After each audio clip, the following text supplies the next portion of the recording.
So నేను మనోహర్ గారితో మాట్లాడుతాను, మా సహచరులను మంత్రి మన సివిల్ సప్లైస్ మినిస్టర్ గారితో నా రూల్ బుక్ మేమిద్దరు మాట్లాడుకుంటే rules of procedure and conduct of business in Andhra Pradesh legislative assembly ఏంటి సార్ ఇలాగే మాట్లాడేస్తారంటే దాంట్లో చూపించాను. చాప్టర్ 5లో when the House assembles under Article 175 176 of the Constitution, every member shall maintain the dignity and the solemnity of the occasion before, during or after the Governor's address and shall not obstruct or interrupt the address in any manner.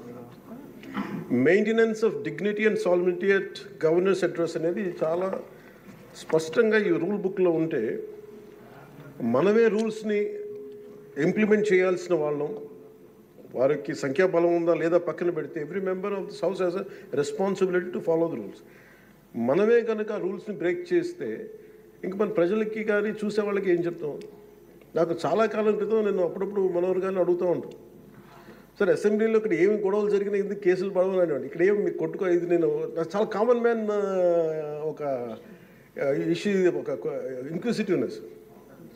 And నాకు పార్లమెంట్లో గొడవ జరిగినప్పుడు ఏమి అవ్వేంటి ఇబ్బంది పెట్టేస్తారు ఏంటంటే, ఇక్కడ అవేమి ఉండవు, ఇక్కడ ఇట్స్ ఫ్రీ ఫర్ ఆల్ అన్నట్టుగా మాట్లాడితే then we have more responsibility. మన మీద రూల్స్ పెట్టలేదు అంటే ఏం కేసులు పెట్టమండి. ఇదే కనుక నిన్న వాళ్ళు చేసిన గొడవే కనుక గవర్నర్ గారి మీద ఆయన సుప్రీంకోర్టు జస్టిస్గా ఉన్నప్పుడు ధైర్యం చేయగలరా?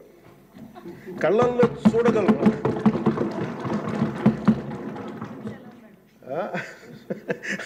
నాకు అది అనిపించింది.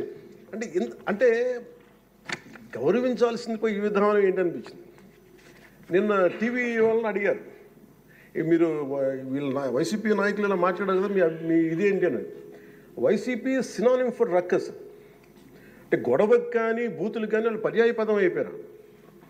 అంటే నిన్న చూసిన గొడవ జరిగిన తర్వాత నాకు నిజంగా అనిపించింది, గౌరవ ముఖ్యమంత్రి గారు అన్ని సంవత్సరాలు వాళ్ళు ఎలాగా వాళ్ళని తట్టుకొని నిలబడ్డారు, ఆయనకి హ్యాట్స్ ఆఫ్ తెలియజేస్తాను. అది ఎంత గట్స్ ఉండాలి, ఎంత దమ్ము ఉండాలి, ఎంత ధైర్యం ఉండాలి. అలాగే నాకు నిన్న గొడవలు జరుగుతుంటే నాకు అనిపించింది, నాకు ఇవే గుర్తొచ్చినాయి అధ్యక్ష. వాళ్ళు ఎప్పుడైతే పేపర్లు విసిరేసి అక్కడ దాకా వచ్చారో నాకు గుర్తొచ్చింది వివేకానంద రెడ్డి గారి హత్య గుర్తొచ్చింది. అంటే వాళ్ళ విధ్వంస విధానం చూశారు. అలాగే ప్రజావేదిక ప్రజావేదికని కూల్చిన విధానాన్ని గుర్తొచ్చింది అధ్యక్ష. 200 పైచిలుకు ఆలయాలని విధ్వంసం గుర్తొచ్చింది అధ్యక్ష. డాక్టర్ సుధాకర్ గారు చనిపోయిన విధానం గుర్తొచ్చింది అధ్యక్ష. జంగారెడ్డి కల్తీ సారాలో చనిపోయిన చావులు గుర్తొచ్చినాయి అధ్యక్ష. సుప్రీంకోర్టు జడ్జిలతో లెటర్ రాసిన విధానం గుర్తొచ్చింది అధ్యక్ష. వాళ్ళు చేసిన గొడవకి మన హైకోర్టు, ఆంధ్రప్రదేశ్ హైకోర్టు జడ్జెస్ని సోషల్ మీడియాలో బూతులు తిట్టిన విధానం గుర్తొచ్చింది అధ్యక్ష. సోషల్ మీడియా అబ్యూస్ గుర్తొచ్చింది అధ్యక్ష.